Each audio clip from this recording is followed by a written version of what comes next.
일곱 시 32분 30초입니다. 새정치민주연합 쪽 얘기를 안 할 수가 없습니다. 전계환 대한민국 지식중심 대표를 만나겠습니다. 안녕하세요. 안녕하십니까. 네.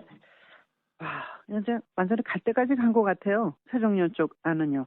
네, 결국은 그 안철수 의원의 제의를 일거에 거절한 거죠. 뭐 죽이 되든 밥이 되든 이제 문재인식으로 당을 이끌고 총선을 치르겠다고 이제 선언한 것이죠. 네. 또 뭐 본인의 또는 당을 흔드는 행위에 대해서는 이제 가만히 있지 않겠다 이렇게 이제 강경 발언도 쏟아냈고요. 네. 너무 강해서 부러지거나 아니면 상황을 제압하거나 둘 중 하나일 텐데 네. 한 치 앞을 내다볼 수 없는 상황이 벌어질 것 같습니다. 네. 그동안 이제 문재인 대표가 기다려보라 이제 좀 며칠 생각하겠다 해서 이번 주말쯤, 다음 주 초쯤 이렇게 생각했는데 앞당겨서 발표한 것에도 강경성을 엿볼 수가 있지 않습니까? 그러니까 문재인 대표로서는 그러한 선택을 할 수밖에 없었던 배경, 주위에 있는 그 의원들의 시각 어떻게 보십니까? 뭐 지금 안철수 의원이 이야기하는 것도 현실적으로 어렵다는 측면이 있고요. 문재인 대표는 네. 지금 현재 분위기로 봤을 때 자신이 뭐 강경한 선택을 하더라도 네. 지지자들이나 지금 현재 의원들이 다른 선택의 여지가 없기 때문에 미루면 미룰수록 오히려 본인의 입지가 더 좁혀진다고 생각했던 것 같고요. 네. 그래서 뭐 짧은 시간에 강한 그 임팩을 갖고 밀어붙이겠다 이렇게 이제 선언한 것인데요. 네. 이제 우리가 여기서 한 가지 되돌아볼 점은 지금 야당 문제의 핵심은 역시 이제 문재인 대표를 총선이 어렵다는 것 아닙니까?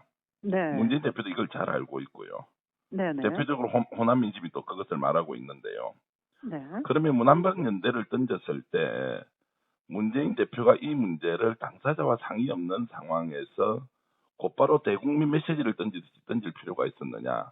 네. 네. 절박했다면 사실은 네. 수면 아래에서 안철수 의원이나 박원순 시장과 충분히 논의를 하고 네.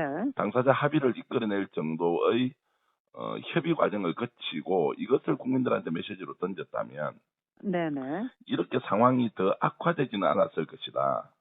네. 결국 문재인 대표를 통해서 총선을 치른다고 하면 네. 떨어져 나간 지지자들이나 당내에서 반발하고 있는 사람들을 다시 문재인 대표 쪽으로 끌어올 수 있는 리더십을 보여줘야 하는데 네. 역시 네. 문한방 연대에서도 문재인 대표가 자신의 정치력을 충분하게 발휘하지 못했다. 네. 그런데 지금 이제 이것을 형식 논리를 가지고 맞느냐 맞지 않느냐 이 문제로 다시 가면서 강경 노선을 선택한 것은 네. 결국 자신이 부러지거나 아니면 네. 상황을 제압하거나 어떤 경우가 되더라도 총선 결과는 지금 예상치를 크게 벗어날 수 없다 이렇게 볼 수 있겠습니다. 네. 내년 총선에 73석 얻어서 대패할 것이다 이런 문서가 도우니까 이걸 검찰에 수사를 의뢰했어. 이것도 상당히 이례적인 건데요. 그 일부에서는 여의도에서는 22명 탈당이 예상된 의원의 명단이 지금 떠돌고 있다는 거 아닙니까? 앞으로 네 말씀하십시오. 아니 그러니까 검찰에 수사를 의뢰했다는 것은 네. 그러면 검찰 수사를 해보니까 이제 73석이 아니라 한 103석 정도 얻으면 검찰 수사를 통해서 차이가 나는 만큼 책임을 묻습니까? 그것은 네. 73석이든 53석이든 네. 그만큼 야당 상황이 어렵다는 것을 정치적으로 해석해야 하는 것이지. 네. 아니 대한민국 법치국가지만 상권 분립에서 정치라는 것이 얼마나 또 중요합니까? 오히려 그렇죠. 법 위에 있을 수 있는 것인데 네. 네. 자신이 정치적으로 해결 안 된다고 해서 검찰로 가져가는 행위 자체가 더욱더 코미디 같은 것이고요. 예. 그만큼 상황을 엄중하게 보면서 대처해야 될 상황에 네네. 또 역시 형식 논리를 가지고 맞다 맞지 않다는 걸로 싸우고 있으니 네. 당장 앞이 더 캄캄해 보이는 것이죠. 네. 정치력, 대처 능력의 부족으로 보인다. 그동안 이제 검찰을 정치 검찰이다, 못 믿는다 이렇게 막 했었는데 그쪽에다 고소하고 수사를 하니까 이것도 참 의외다 이렇게 보여집니다. 자, 그러면 당내 갈등이 어떤 양상으로 전개될 것인가? 또 20% 컷오프 작업은 이제 시작한다는 거 아닙니까? 이제 모든 것이 이제 폭발력을 가진 다 소재들이고요. 특히 네. 이제 안철수 의원이 정확하게 어떻게 대응하겠다고 지금 얘기를 하지 않았습니다. 네. 실망감만 표시했는데 네. 문제는 협상의 여지가 없고 이제 선택만 남았다는 것입니다. 안철수 의원은 이제 문재인 대표의 바른대로 따라갈 것인지 아니면 본인이 탈당을 할 것인지 네. 그 정도 강하게 얘기를 해놓고 당내에서 투쟁을 하겠다는 것도 명분이 좀 떨어지는 것 같고요. 네. 역시 이제 안 의원의 행동에 따라서 수도권 의원들이 어떻게 움직이느냐 네. 이것이 전반적으로 새정치민주연합이 올 연말 전국에서 어떤 상황으로 이제 갈 것인지가 결정될 것 같고요. 네. 다만 그 과정에서 지루한 공방이 이루어지고 네. 지금 주고 있는 국민들의 실망감은 더욱더 높아질 것이다. 네. 역시 이제 본인의 문제로 치환을 하면서 이 문제가 내 탓이다 이런 정신을 좀 가지면 좋은데 네. 네. 모든 것을 남만 탓하고 있는 이제 야당이 되어버렸으니 아, 네. 이게 어떻게 수습될 것인지 네. 정말 무능한 것뿐만이 아니라 부끄러움도 없는 정당으로 추락하는 것은 아닌지 좀 심히 예. 걱정이 되는 상황입니다. 근데 이제 문재인 대표가 기자회견 이후에 이제 금방 그냥 징계라는 칼을 꺼낸 거 아닙니까? 네. 현역 의원 평가를 위한 당무감사를 거부한 유성엽 전북 도당위원장 그리고 황종 전남 도당위원장 뭐 이런 분들에게 확실하게 뭘 하겠다 이렇게 나왔지 않습니까? 물론 당무검사를 현 의원이 거부하는 것도 맞지는 않지만 뭐 신기남 의원, 뭐 노영민 이런 쪽에 대한 징계도 착수했다.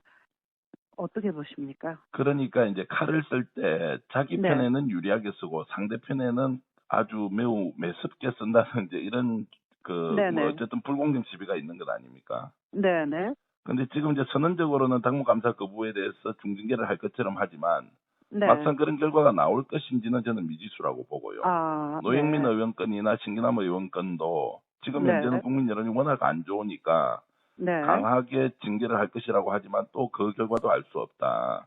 네. 문재인 대표가 지금까지 해왔던 자신의 이제 정치력이 결국 네. 이런 문제에 대해서 엄중하게 대처를 하지 못하고 국민의 기준으로 잣대를 들이대지 못했기 때문인데 네. 네. 오히려 그런 부분에서는 당무감사 거부에 대한 국민들의 인식과 네. 노영민 신기남 의원에 대한 국민 인식은 완전히 다른데 네. 하나는 이제 감사위원회에서 조사를 하라고 했고 하나는 네. 엄중 징계를 하라고 했으니 이미 그것도 네. 이제 형평성에 저울이 좀 다르다 이런 말씀이시죠? 그 잣대의 깊이가 다르지 않습니까? 당장 네. 조사를 해보라고 한 것이고 한쪽은 엄중 네. 문책하겠다고 선언을 한 것이니 예. 그런 부분에서 이미 차이가 좀 나는 것 아니냐 이런 생각을 해봅니다. 네. 유성엽 의원과 황종 의원은 전남, 전북을 대표하는 의원들인데 대표적으로 비노 의원들이죠. 그렇다면 어떻게 보십니까? 호남 쪽에 있는 의원들의 탈당에 그리고 천정배 의원의 통합신당 쪽하고 해초 모여식으로 갈 걸로 보시는지 수도권 의원하고 분리해서 분석을 해야 되는 거 아닌가요? 그러니까 크게 움직이면 수도권 의원과 같이 갈 것이고요. 이제 좁게 네. 호남만 본다면 천정배 신당으로 가느냐 아니면 현재 이제 새정치민주연합으로 잔류하느냐 이것이 되겠지만 네. 이제 그것이 갖는 정치적 파괴력은 그렇게 크지 않을 것이고요. 네. 지금 천정배 신당이 보여주는 모습도 호남에서 압도적 우위를 점하겠다는 생각은 별로 들지 않고요. 네. 네. 특히 호남 현재 의원들의 모습은 더욱더 기득권화되어 있는 측면이 있기 때문에 네. 이들이 네. 움직이는 것은 특정 지역을 볼모로 자신의 정치적 입지를 구축하는 네. 이미지를 줄 가능성이 있기 때문에 네. 네.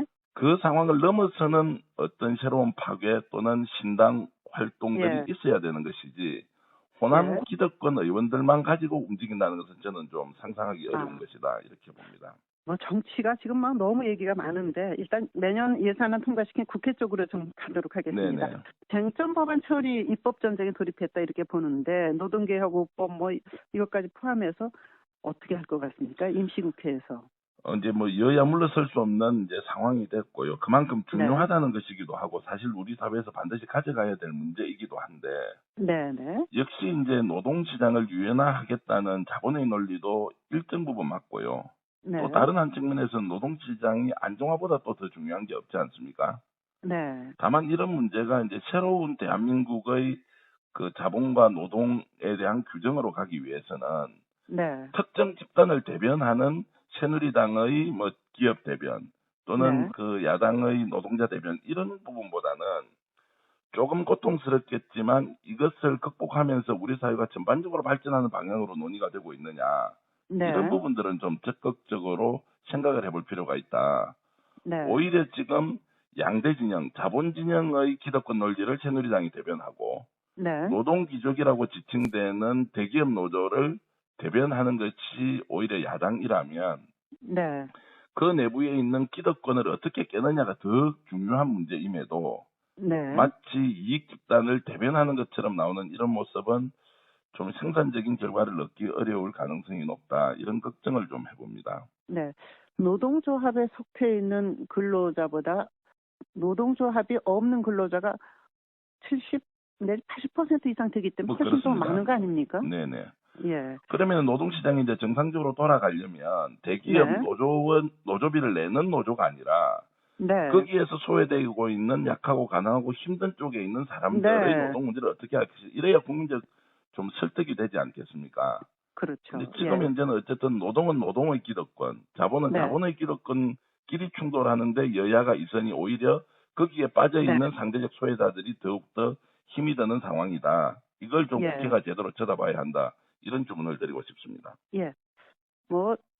힘 있는 국회의원들 그냥 예산 팍팍 가져가가지고 정말, 국민들의 그 비판이 강한데, 지역구 어떻게 할 건지, 내년 국회의원 선거 어떤 룰 가지고 할 건지, 특위를 만들었지만 하나도 못 만들었잖아요. 그러니까 정의당 의장이 9일까지 확실하게 획정 준비해가지고 오라 이렇게 얘기했는데, 이거 잘 될까요? 이제 안 할 수는 없는 상황이죠. 15일 당장에 그렇죠. 예비후보 등록을 해야 되는데 그렇죠. 예. 전반적인 방향은 비례대표 의석 축소하고 지역구 의원 네. 좀 늘어나는데 이제 비례대표 의원 줄어드는 부분들을 어떻게 조금 대표성을 부여할 것이냐. 아하. 결국 네. 이제 권익불 비례대표 도입을 부분적으로 하느냐 전면적으로 하느냐 이 차이만 있는 것 네. 같고요. 네네. 정의당 의원 주도적으로 잘 하셨어 이 일은 잘 네. 끝나지 않겠나 이렇게 전망할 수 있겠습니다. 네. 정의당 의장을 칭찬을 살짝 하시는 거네요. 네. 네네. 새누리당 안에도 공천 룰 가지고 파워게임이 시작된 것 같은데 그 질문은 못하게 됐습니다. 시간이 없어서. 오늘 말씀 잘 들었습니다. 고맙습니다.